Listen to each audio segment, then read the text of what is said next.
handling, presenting.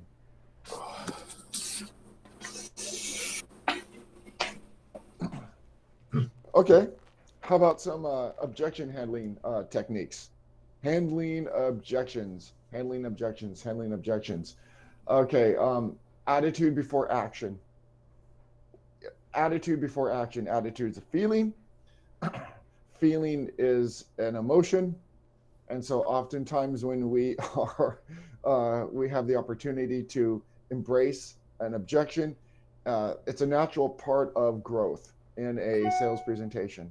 So don't get freaked out if you get them. You're going to get them. You have to get them. And so acknowledging that an objection is just par for the course, that you are going to get objections. Okay, understand that when it happens, not to get freaked out. Okay, sometimes the sales process and the objection handling will take a little bit longer. Uh, Oftentimes, it's a call for help. They need more information. Sometimes it's a knee jerk reaction. They just feel compelled to ask for a discount on their commission, or they say we need to think about it when they really don't. They have all the information necessary to make the decision. And sometimes it is something that we have created that's causing interference with the confidence that they had in the beginning. Okay? Because they had all the confidence in me, and then there's something I said or some non-behavioral, non-verbal communication that they're going, I'm not as confident as I was 15 minutes ago. And so you see them taking on some non-verbal positions like this.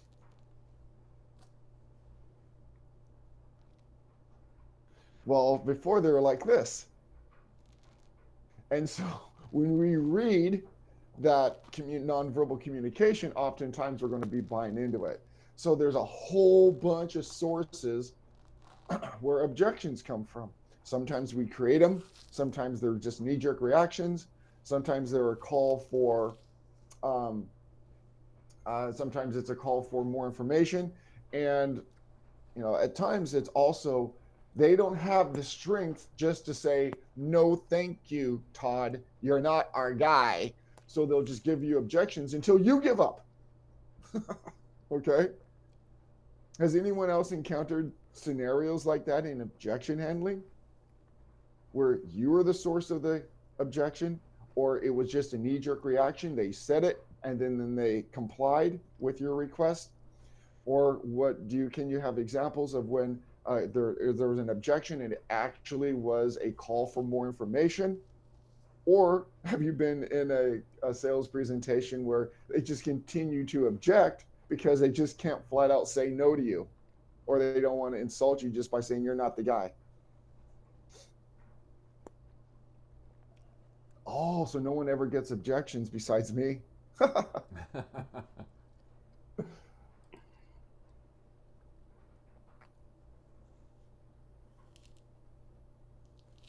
Well, I got one the other day on, was it Monday? I got on the listing appointment, and I have a problem where if the people are really nice or maybe older, where I sometimes I don't push that hard. So I got to the end and she said, well, we need to think about it. And so then I lightly brushed on the, well, what do you need to think about? Are you okay with the company? Yes, we're okay with the company. Are you okay with me? Yes, we're okay with you. And I just kind of let it go. At the same time, I was debating also in my head. I couldn't narrow down if exactly, well, I couldn't narrow down a better range of what the house might be worth because the comps were kind of all over a little bit. So, um, and some of the other things they said in the listing appointment kind of made me a little nervous about taking the listing. But anyways, she said she'll call me and let me know.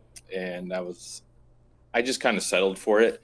But the point of what I'm saying is I got that objection, and I want to get better at. I know what to say, but I want to get better at pushing harder. But when people are really nice, I have a problem pushing too hard because I feel bad in my head. I get it, because I love people too, and I don't want to offend somebody to the point where they ultimately don't want to do business with me because I am too hard on them, you know, or I offend them by asking and asking and asking. You're like, you know what? I don't like this pressure. And so I will settle for somebody lesser quality because you're pushing so hard. And that really makes me feel uncomfortable in an uncomfortable position I'm in already. Now I'm really, really uncomfortable. And I don't want to be around that. I totally get that. Totally get that. What are some suggestions? Because it's just not Rob that encounters that. Thank you, Rob, for being authentic and bringing that out to the group. Um, and unless it's just Rob that has this, that happens. But I think that No. happens. I was I gonna guess I should say too, by the way, most people are nice. If you're sitting at their table, like, then they're nice. So So what are some ways that you would handle it? What are some ways that you would handle that situation and maybe go 2 or 3 more deep? And maybe use some language, some scripts, and some dialogues, how to ask the third or fourth time, perhaps without being like, ah.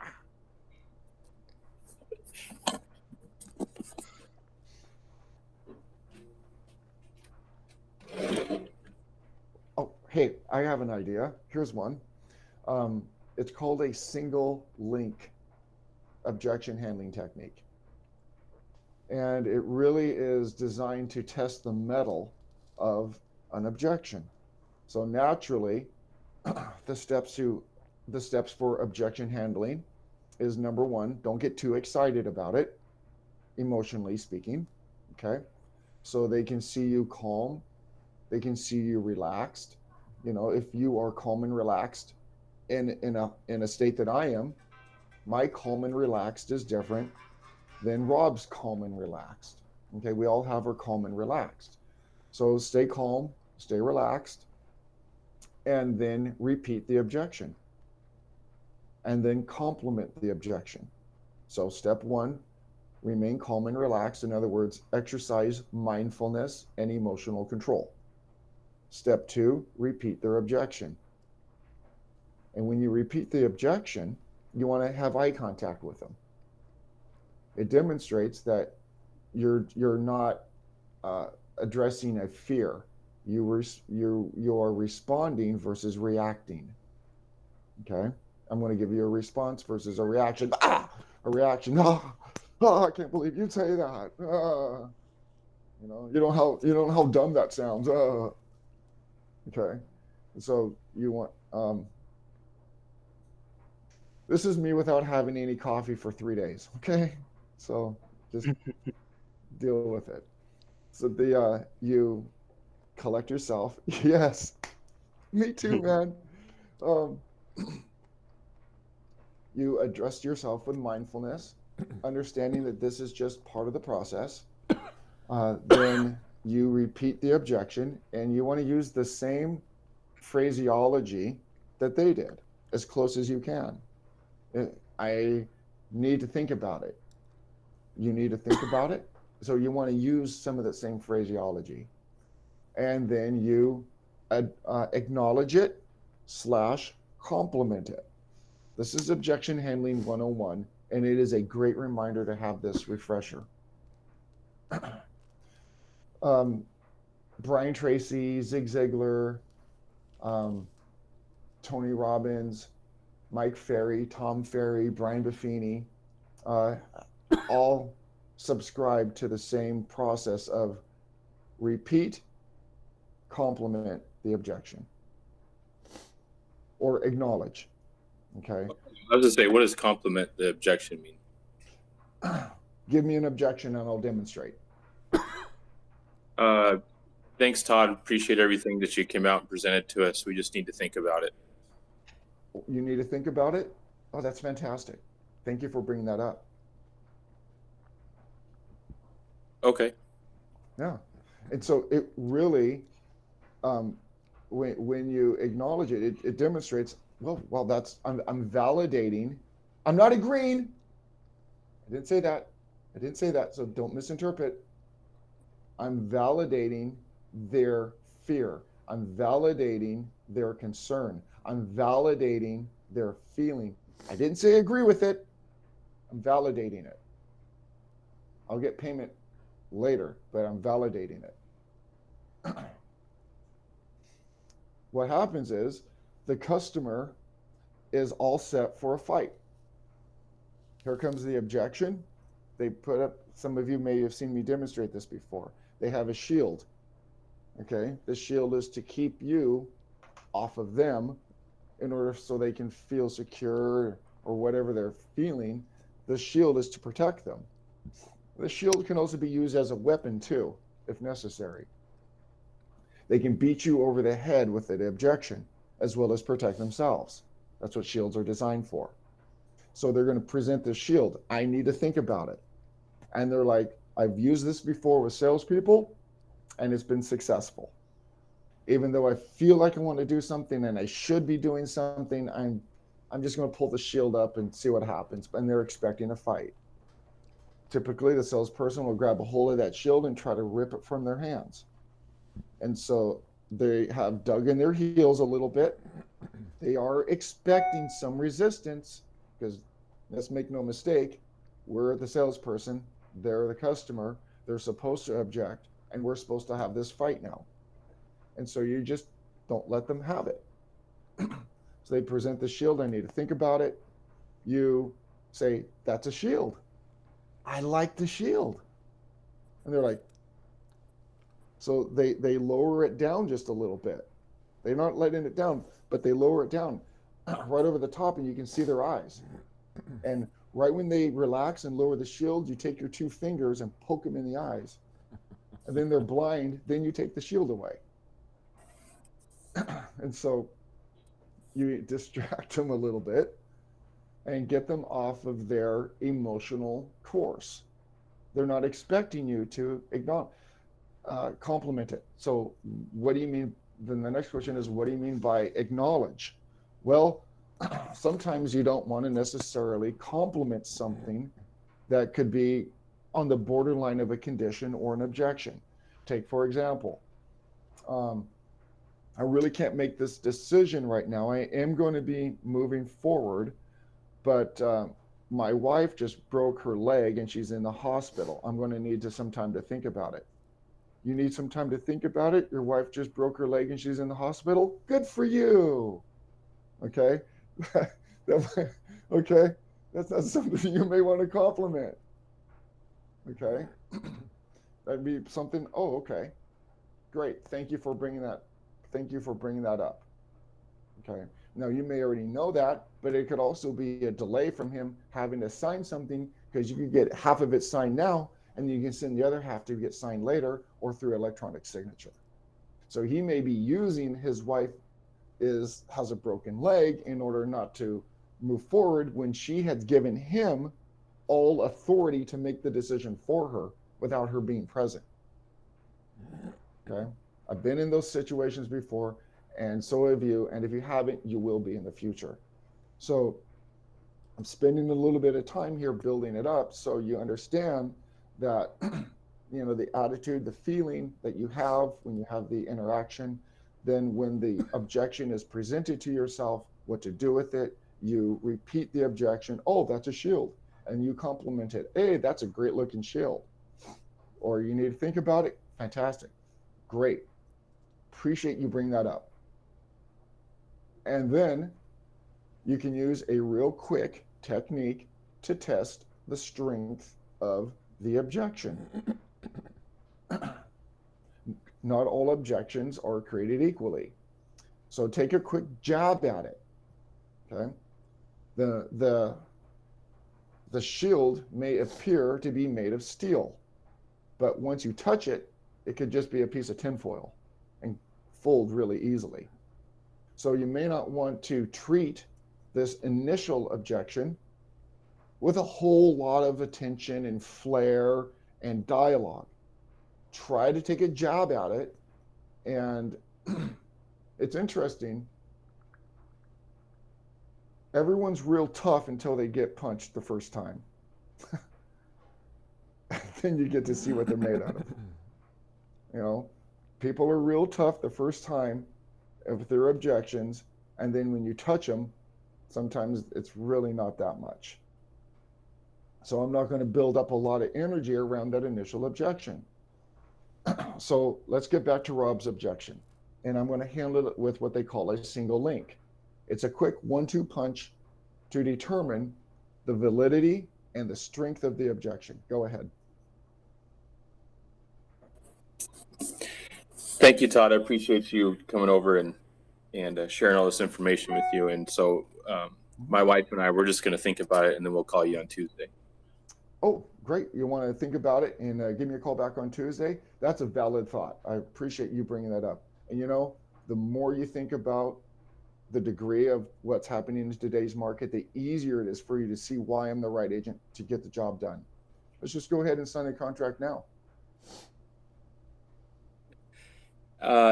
Yeah, that sounds good, Todd. But like I said, we're going to think about it. We've interviewed a couple other agents. We just want to think about the, every agent and what they presented to us and see what we think is the best option for us. Okay. So when I came right at that objection, and I just went right at it right for the close. And if it was a softball objection, I wouldn't have to go into any further detail. Now the objection sort of has evolved. It has evolved to say, wait a minute, I'm now comparing you with other real estate brokers. And what I'm gathering now is that I haven't built enough value.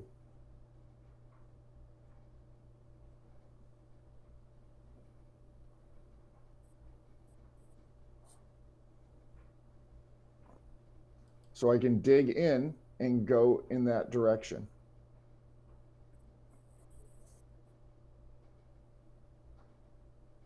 And so it'll be something like this. Here's the follow-up. So, Rob, what's the wife's name in this scenario so I can include her? Linda. Okay, so Rob, Linda, this is a big, huge decision. You're investing a lot of you're investing a lot of commission. Okay, this is a big sale. You want to find the best agent to help represent you in this. And yet, the more that you consider and put weight on this, the more value you see in the services I provide. Can I explain? Yes. Okay, that was a redirect. I've just moved from objection handling land back into presentation mode. I'm not going to go right to the close again. I've modified this conversation from objection handling to close, from objection handling back to presentation. And I will start back from presentation, highlight some of the areas that they have missed, or perhaps now I understand where they're actually seeing value, and then bring it back to close to objection handling land. So I'm not going to try to bite into that objection, and I'm going to go right back. So, do you understand how buyers determine value of properties in today's market? Not really. By comparison. Oh, well, yeah. Okay. Yeah. We went over that. Yeah, it's by comparison they determine value. Just how we have determined value for your property. Do you feel 100% as confident as I am that I can get your home sold? Yes. Let's get started. Which side of the driveway is the best side for your sign? So the steps of that is just to start from the top, because I can't write down all that fast enough. But the steps, not the words that you would be saying, is to stay calm and relaxed. Mm-hmm.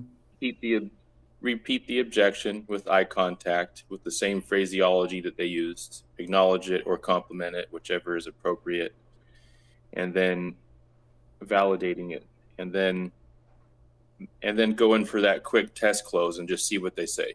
Yep. Basically. So they've said, think about it. You go back in for a quick test, a quick test close, and then they're going to come back and say something. Now, whatever they say is going to be what needs to be talked about now, probably. I like to use their strength as leverage to the next step. Okay? The more you think about it, I'm going to use their objection. It's crazy. The more you think about this, decision, the more it makes sense to hire me. Let's just get started. What's the worst that could happen? They say no, we really need to think about this. Okay, well, this is a big decision, and sometimes it does take a little bit more skill and care. What specifically are you considering in your decision-making process? So together we can make this decision. And sometimes if you're calm, you're able to read their body language. This is why it's good to remain calm yourself, and you can start to see them sort of feel uncomfortable. they'll move. They'll do chin stroking, okay, or they'll do self-touching, okay. They go like this, or like moving around. That's reassurance. You'll see one person look to the other person. Sometimes you'll see somebody touch somebody else. They need to be reassured. They're uneasy. You may want to say, I can assure you, I will get this home sold. You can feel confident that you can do this. And if you are feeling uneasy, and I can sort of sense it a little bit, because I've been doing this a lot, it's perfectly normal to feel exactly the way you feel before making a big commitment like this.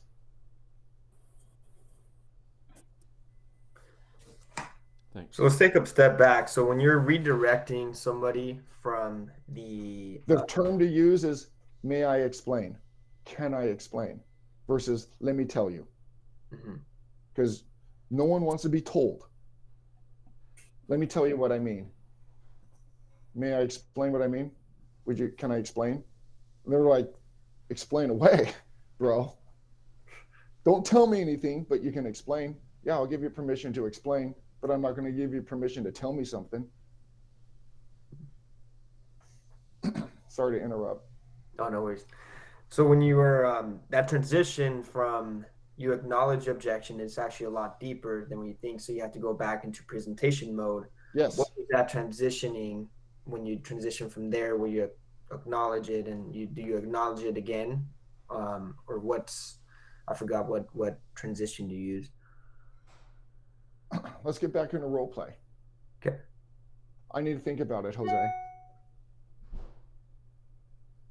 Well, hey, that's great that you need to think about it. I appreciate for bringing that up. I think you mentioned somewhere, the more you think about it, the more it makes sense to hire me. So let's get started today. Well, I need, I like your approach. I have one other person I need to interview before I make my final decision. Okay. So where do I transition from now? Modify that and go back into presentation mode, or handle the objection. You get to choose the direction. Okay. So you have two choices. Do I handle this next one? Okay, all of a sudden that shield is down. They're no longer thinking about it. That objection is gone. What the real objection is, they want to interview another real estate broker now. Okay. Hey, that's great that you want to interview another real estate broker, Todd. Okay, whoa. I gotta stop you just for a second. That's great. I want to interview another real estate agent. So how about this? You want to interview another real estate agent? Thanks for bringing that up. You want to interview another real estate agent? There you go. Some nonverbal communication. Oh, that's great. You want to interview another real estate agent? I think that's a terrible idea. I'm just freaking confused now. So you can send the message nonverbally. You want to interview another agent? Fantastic. Good. Let's talk about that. The more that you consider taking the time to interview another agent, the less time it's going to take to get this home in the market. So let's just go ahead and get started.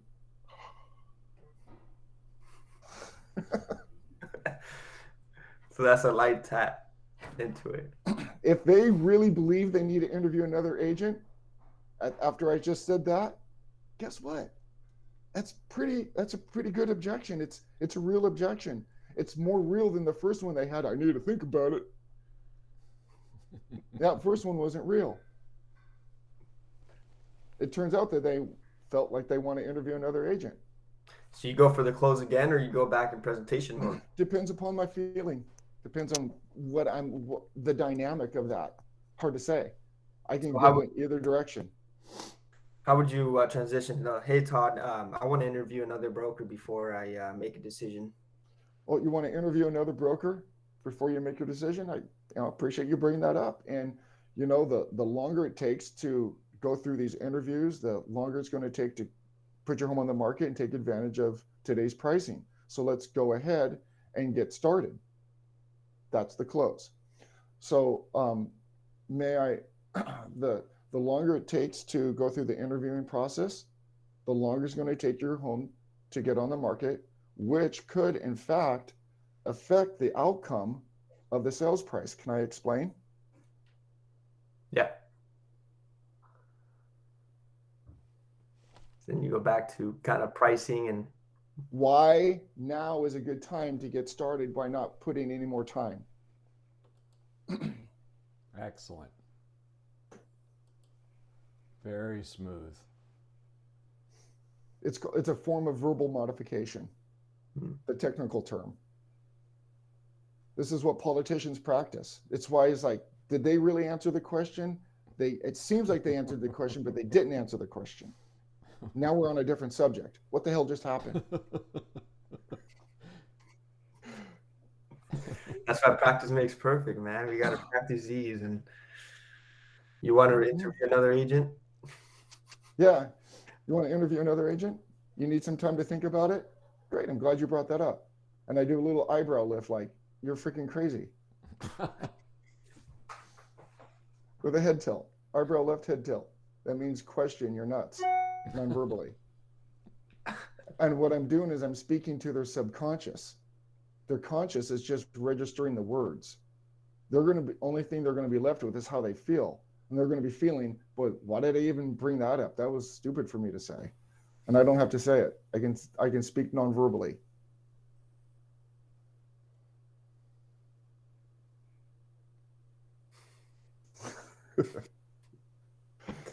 Some good stuff.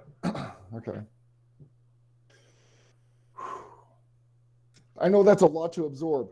It's like 8:30 in the freaking morning and we're doing all this woo-hoo stuff. Okay.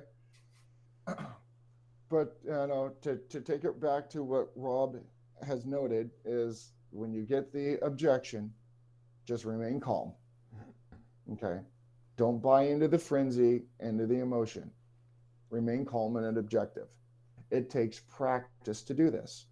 Then you can address and by repeating their objection, and then you affirm, acknowledge, or compliment the objection, and then use that objection as leverage with a quick modification called the single link technique, and either go for the close, or modify it back into an area of the presentation. You can modify it back to discovery. You can modify it back into the solution. You can modify it back into the pain. Those are the three areas that I would suggest that you modify your objection handling back to presentation, back to discovery, back to the pain, back to the solution. And then you go forward into the objection handling and closing again. That's the science of sales. So in Rob's case, so Rob, she asked for additional time to think about it? Yeah. So what do we do? I'm assuming that you said, okay, thank you very much. I'll talk to you later. Pretty much, I pressed a little bit and then I left it. Yeah. So how do we, so we gave it a shot. The next day, how do we go about to follow up and discuss with the client?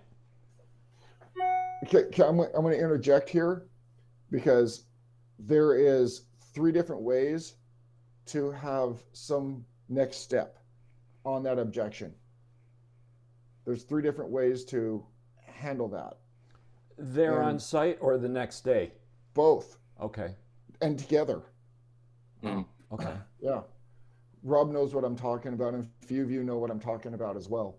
And so there's a combination of 3 different things that you can, weave together based upon their emotion into it. And if you've gone back and now you're back and you're at the same spot you were after modifying it and going through this spot, now you're back where you're at again with the same objection. So all of that is, because salespeople love silver bullets. If you just say this, it's going to knock out all the ghosts. Yeah. It's really counter dependent upon circumstances, environment, dialogue, and feeling. And so there is not just one silver bullet that's going to overcome all these objections. It's a variety of different things. So I think as a group, tomorrow this would be a great discussion, is to carry on this objection. Because obviously just a couple of us get this. Everyone else doesn't, and you're better. But we all get this objection. And so let's just work on this tomorrow, because it's 9:02.